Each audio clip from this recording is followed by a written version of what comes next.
Headwaters is supported by the Glacier National Park Conservancy. Do either of you have a particularly good pika impression? Lucas does. I do. I can give it a try. Eep. Eep. And then, kind of like that. The thing is, there's different eep dialects. Oh, interesting. Even within the park, sometimes you'll hear one that sounds like it has a hoarse voice, or one that you sort of assume must be a really young one because it has a really kind of a meek and high-pitched eep, and then others are pretty strong eeps, but they're all eeps. They're not whistles like the rodents do. They're all eeps. Pikas are the cutest animals in Glacier National Park. No contest. Pikas are legomorphs, so the order group of mammals that they belong to called legomorphs includes rabbits and hares. Pikas are about the size of a Idaho potato, classically, is how folks like to describe them, and it fits well. They're like little fuzzy Idaho potatoes. I mean, even their poops are cute. Pika's poop is the only one that is almost a perfect little sphere, and it's pretty much the size of a peppercorn. So if you see tiny little peppercorns, that's for sure going to be pika poop. I've heard people joking about using old pepper grinders as their collection container. Seems dangerous. This is Lucas. My name is Lucas Moyer-Horner. I'm an instructor with the University of Utah, and I'm also a pika researcher. And Alyssa Quinn. You can call me Alyssa. I am a writer of primarily fiction, and I'm currently an assistant professor of creative writing at Kenyon College. The two of them have spent a lot of time in the mountains looking for pika this summer. And they're also a couple. Very first time we met was me giving a bear safety talk, and Alyssa was in the audience. Yeah, and I thought he gave a very good bear talk, like the best bear talk I'd heard. So I was like, I need to get to know this guy. Bear talks can be convincing, life-saving advice. He gives a very calm bear talk, which was reassuring. Lucas and Alyssa came here this summer because of a mystery. Pika might be in big trouble. If you search for them online, you'll see headlines like this. Pikas disappearing from parts of the West. The world's cutest mammal on the brink. And the American furball being threatened by a warming climate. But if you search for pikas in the mountains here, I'm not quite sure what you'll find. That's why Lucas and Alyssa are here, to help us learn more about what's happening to pika in Glacier. But I wanted to talk to them because they argue science alone isn't enough to understand pika or the threats they face. And so if not science, what else could help us?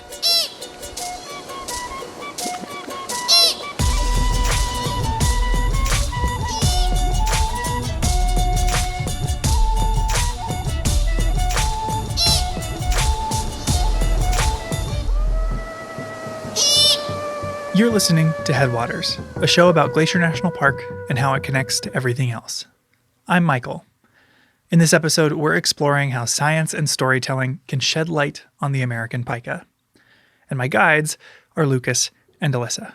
I think that one hike we did, where we walked through some talus, was the only time I tried to find a pika hay pile and was lucky enough to find one. Yeah, we saw two pikas together, which was a very rare occurrence. Yeah, that was exciting. So yeah, they just flock to you now.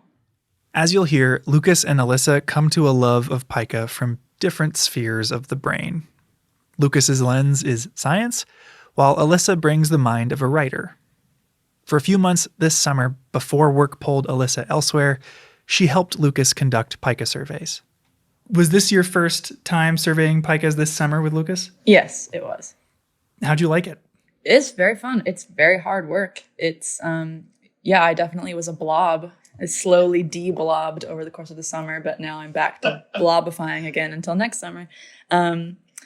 It's exhausting because you hike these sometimes very massive peaks, and that's fun. You get to the top, it's gorgeous, you're excited, you've hit the peak, you're kind of ready to turn around and head for home, but instead you have to spend then multiple hours up there doing the survey, and that can be really strenuous too because you're clambering over these giant boulders, up and down and trying to keep track of where you've been.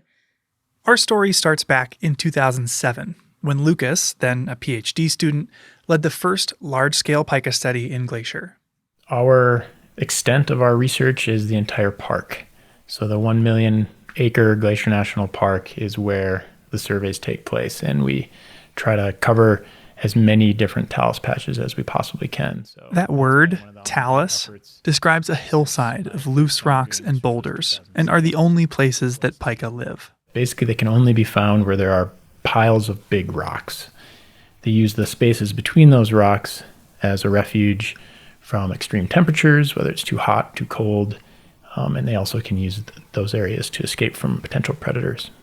So the first step is to identify where this talus or pika habitat is even found.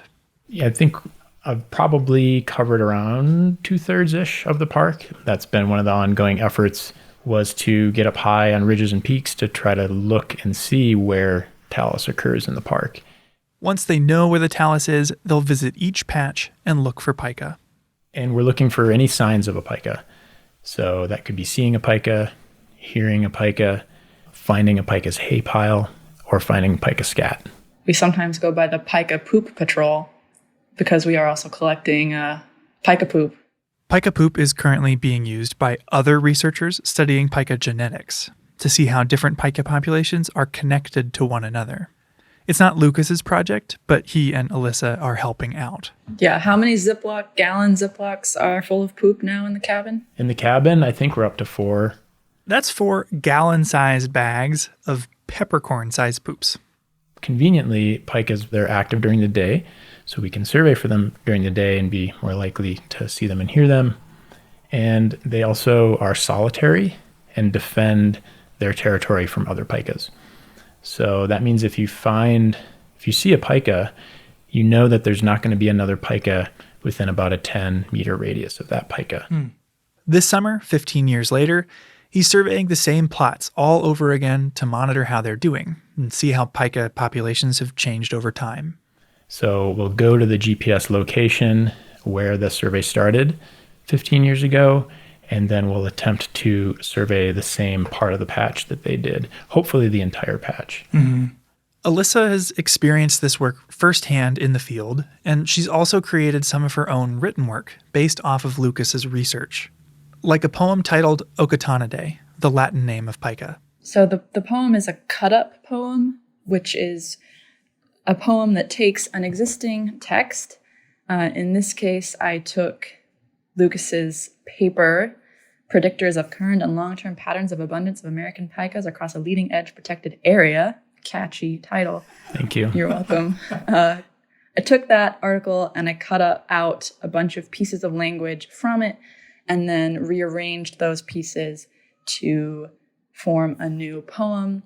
And I allowed myself to change capitalization and punctuation, but no language. The poem spans several pages, many of which look like Alyssa took whiteout to most of Lucas's paper. The few scattered words left behind tell their own story. His is longer. Mine has a lot of white space. There's small phrases, words and phrases sort of pasted across the page, separated by large gaps. We asked if she'd read an excerpt for us. Here we go. We acknowledge that scale and size are efforts to avoid division by zero, to minimize the error of man-made structures, Julian date, observer bias, train tracks.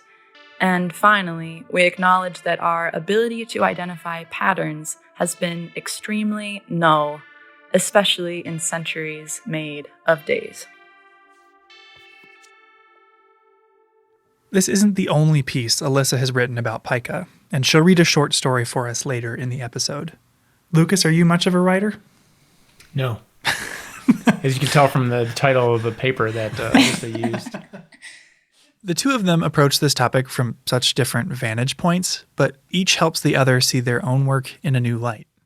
It's the absolute best thing in the world to have him around and to have his very different perspective sort of constantly there. There are times when he'll sort of drop a piece of knowledge that he has that I'm like, you knew this thing all along and you haven't told this to me yet? Like this amazing sort of biological factoid that you have just been sitting on for years. It's exciting. It's like new perspectives on life and interactions and networks, and it can kind of sort of reinvigorate my interest in my own investigations and science that I'm doing, think about things in new ways, and I think that can help your science be better science. As a scientist who part of my work is looking at the effects of climate change, and it can sometimes seem like, you know, you're writing your notes in your diary as the Titanic is going down, about, you know, just how big the hole is and what caused it and all these things. Art has opportunity to be much more impactful. Alyssa and Lucas are both driven by a concern for pika, as these little potato-shaped animals grapple with climate change. And each of them approach their work with scale in mind, knowing that their results, whether in research or creative writing, are driven by the scope of their project. And so, you know, it really depends on how much you're zooming in or out, what it is you're observing, and what types of questions you're asking. Alyssa mentioned this specifically with her cut-up poem. One reason I wanted to try this was to think about what it might, since I'm interested in scales of space and time. So what happens when you zoom really far out or really far in. And so I wanted to try doing that to the paper. What would a zoomed out version of this paper look like? So to understand the threat climate change poses to pika, I wanted to start with the big picture. We know what pika are, but what do their lives look like? On a social level, like, why do you think pika are so endearing to people? Why are pikas so cute? You know, humans seem to really like baby animals, and I feel like pikas, when they're fully grown adults, still seem like they're little babies. So that's my analysis. And they're mammals, so they're fluffy. I think people also like this image that they are hardworking. They work all summer to collect this hay and to store it.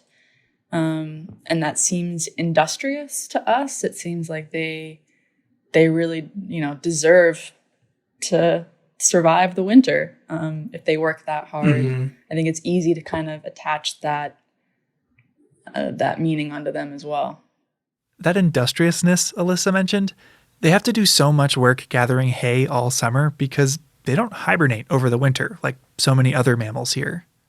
They are going to stay awake and survive in other ways during the winter, unlike rodents who love to just sleep, you know, 2/3 of their lives, which is a pretty cool approach too. Pikas, since they can't hibernate, have to collect food to make it through the winter. And so that's what a hay pile, that's the primary purpose of a hay pile, is they'll collect vegetation, store it usually under sort of a big airy rock where it can dry out, and then presumably just hang out underneath the snow, which is really good insulation, and eat their hay pile during the winter. Yeah, one way I've heard it described as an analogy to try to communicate how much food pika are setting aside is that if they were as big as we were, they would be collecting the equivalent of several school buses worth of food every year. Right. If you see pika frolicking through rocky hillsides, it's usually because they're collecting plants to eat or trying to pillage their neighbors' hay piles, despite the fact that they're related to most of their neighbors. If you hear them make their telltale oop, it's a predator response. So I mentioned, you know, the kindly pika neighbor that warns their cousins and mom and dad and other relatives that live nearby by eeping. But the problem with eeping is that alerts the predator to your individual presence. So you're really endangering yourself by warning your neighbors. So a pretty altruistic move. But there's been studies where people have introduced like images and stuffed predators to see how pikas respond.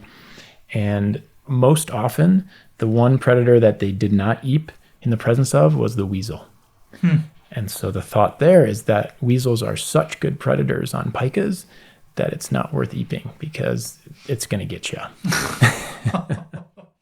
But besides being cute, busy, and altruistic, pika are known for being extremely sensitive to heat. pikas just can't handle getting warmed up very well. The thought then is, well, pikas will avoid being active above the rocks when it's hot outside because it'll cause them to overheat. And if that is the case for much of the summer, then they might not be able to collect enough vegetation to survive the winter under the talus for their hay pile. Around the time of Lucas's first study, researchers observed pika elsewhere in the U.S. were disappearing at lower, warmer elevations. And so that was one of the initial kind of alarm bells saying, hey, perhaps there's some impacts here of temperature on pikas. So pika have a really limited ability to thermoregulate. Like, we can sweat when we're hot, dogs can pant, but pikas have to live in an environment that can keep them cool. So higher elevations or staying under the rocks when it's hot outside. And changes to the temperature outside could affect where they're actually able to live, right? Yes. I'd add that they are considered ecosystem sentinels, meaning that they can sort of indicate the status of an ecosystem affected by climate change. Temperatures get above a certain level. I think, Lucas, it might be 68 degrees. A pika is going to begin to experience physiological stress. And also, if it gets too cold in the winter, due to, for instance, a decreased snowpack in the mountains caused by climate change, then the pikas don't have enough insulation when they're under the rocks, and so they can also die of cold. And so thinking of pikas as ecosystem sentinels has been interesting for me because that means that they're not only an animal to study, they are like a metric, like mercury in a thermometer. And so they're a way of reading an environment as well. I've always thought of science as a tool of illumination. Lucas's research is like turning the light on in a dark room. By taking a census of pikas in Glacier, he'll reveal how they're doing, shining a light on the big picture. But when you zoom in and look closely, there are still places that light doesn't reach. It's pretty easy to begin to forget what your object of study is. I mean, you're engaged in these sort of daily routines of surveying and, looking for these signs and following these procedures. And at least I found myself like forgetting that there is an actual sort of living being somewhere on the end of this data. From a professional academic distance, the consequences of pika decline can feel abstract. Reading scientific papers that quantify their demise, my first thought is that one day I might not be able to see them anymore. Not the difficult reality of what happens to a pika who can't take the heat. And so, yeah, I do hope that that is something that art can bring to the table. Alyssa channeled these thoughts into a short story called Detection Probability, which I asked her to read for us. All right. Detection Probability. The day before they declare their love, he takes her up a mountain. They are looking for Okatona princeps, the American pika, which he conducted research on years ago, before his grant ran out and his postdoc ended, and he took the job here, teaching section after section of freshman biology. She wants to see a pika very badly, because she is in that stage of the relationship where she is hungry to lay claim on all that happened to him before she entered his life, desperate to be able to imagine his life in all its distant, invisible weaving, right up until the point it crisscrossed her own. She is 29 and he is 33, and she thinks of the many years they existed on this earth simultaneously, but without each other, traveling their untouching paths. It is difficult to give reality to his life before her, difficult to infuse it with solidity. The other night, in bed, she flipped through an entire photo album while he poured her bourbon and fed her spoonfuls of chocolate ice cream, and she said, "Who is this? Where is this? What year is this?" Now, on the mountain, he says, look in the shady spaces under rocks and keep an eye out for hay piles. They climb over talus in the sun.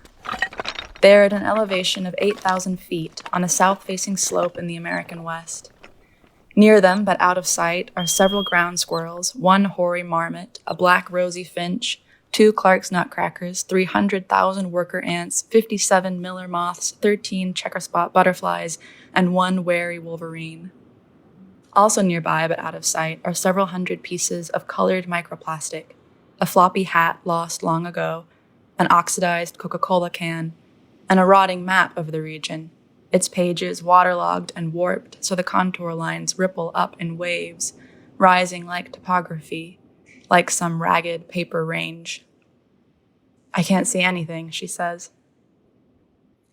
Tonight, after coming down the mountain and driving through the summer dark back to town, they will lie next to each other in his bed, and each will want to say the words, "I love you," but they won't. Each will want to say it, but instead they'll lie in silence, trying to imagine what the other one is thinking. They'll steal glances at each other, struck suddenly by the other's opacity. Who is this person lying naked next to them? Who is this stranger? Is there a mouth behind those lips? Are there eyes behind those lids? Are there organs below the skin of this stomach? And they will feel suddenly that the months they've known each other are nothing at all, that this person still remains dark and impenetrable as the interior of a mountain. And they will fall asleep this way and dream strange dreams, which in the morning they will pretend they have forgotten. All of this will happen, but not yet. I can't see anything, she says. I've seen them here before, he says. The pika they are looking for is in fact on the far side of the mountain, 3,000 feet higher up. The sun is hot, hot, hot these days, and the Alpine air is thin and ragged with the heat. The pikas are migrating higher and higher to survive. He knows this is the case elsewhere, but for some reason he doesn't think about it happening here. They continue looking under the same rocks. 3,000 feet above them, a pika carries a mouthful of vegetation back to its hay pile, which lies drying in the sun, a stockpile for winter. When temperatures drop, the pika will retreat underground to be insulated by snow, emerging only to retrieve its secret hay. But this year, the winter will be warm. There will be very little snow, and the paradox of this is that there will not be enough insulation to protect the pika. Huddled underground, it will grow still, then stiller, then turn to a corpse from the cold. The hay will go soggy in the warm and early spring, will begin its years of slow decay. All of this will happen, but not yet. We might be too low down, he admits. He's explained to her about pika's sensitivity to climate, their migration to higher elevations. The problem, he said, is that mountains are cone-shaped. The higher up you go, the less space you have. She imagined all the plants and animals of the Alpine ecosystem being drawn upward as if by a magnet, growing increasingly condensed until they reached the peak and ran out of room. She imagined them clustered there at the top, tangled up in each other, fur and leaf and blossom and wing. And then she imagined them lifting off the mountain, rising up off the earth, streaming into the air and away. A kite string of flora and fauna, floating higher and higher, piercing the atmosphere, scattering into space. I'm sorry we didn't see any, she says as they climb back into the car and head for home. Next time, he says. The sun is sinking in an orange flare. Tell me again about your summer of research, she says. He tells her. She tries to imagine it. The sun sets, and now it is night. And that's that.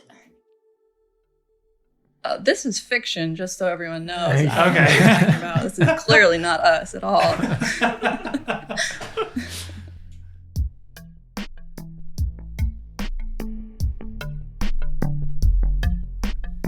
We often turn to art to see the world from a new perspective. And Alyssa's story challenges common thinking, that the best way to comprehend something is from a bird's eye view, at an almost impersonal distance. But by blending the fates of pika and the people studying them, Alyssa closes that gap. The real shared thread is the limits of knowledge. Whether we're trying to know another person or trying to know a non-human species who hides beneath rocks, we are always limited in our ability to know the other, and we have to rely on imagination to know anyone or anything.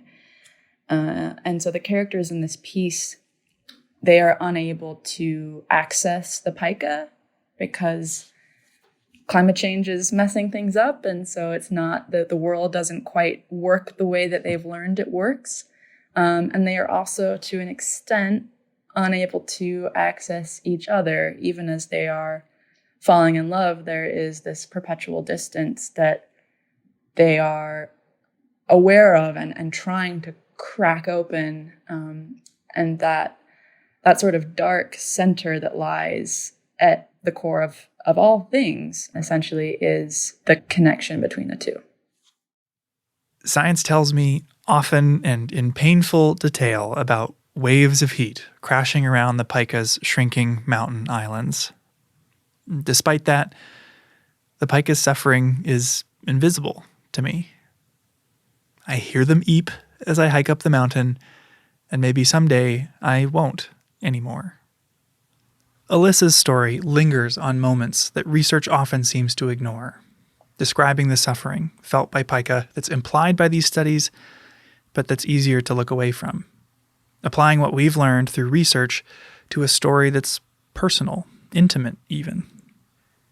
In the end, Lucas and Alyssa suggest that truly understanding what's in store for Glacier's pika, or reckoning with the impact of climate change on any living thing, demands searching for the story beyond your experience, asking how the big picture is felt on a small scale, and using science and creativity in tandem.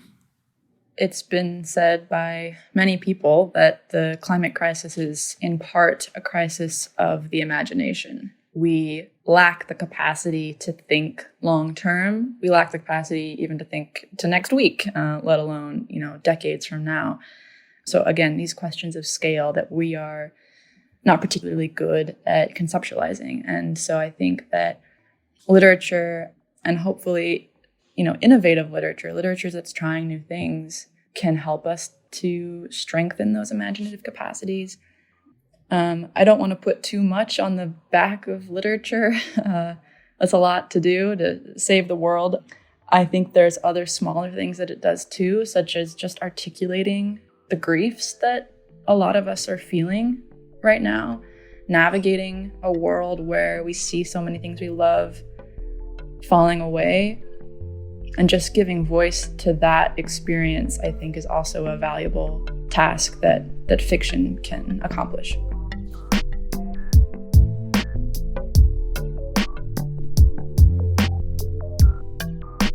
Headwaters is a production of Glacier National Park and is supported by the Glacier National Park Conservancy. We could not make this show without them. You can learn more about what they do at glacier.org. Headwaters is made possible with help from Lacy, Kowalski, Melissa Slottick, and so many people throughout the Glacier community, especially the natural and cultural resource teams. We're grateful for all of you. Our music this season is by the brilliant Frank Walm. The show's cover art is by our sweet friend Stella Nall. Check out Frank and Stella's work at the links in our show notes.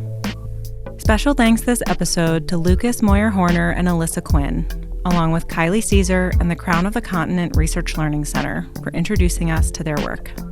Besides sharing this episode with a friend who might appreciate it, you can help us out by leaving us a rating and review in your podcast app. Thanks for listening.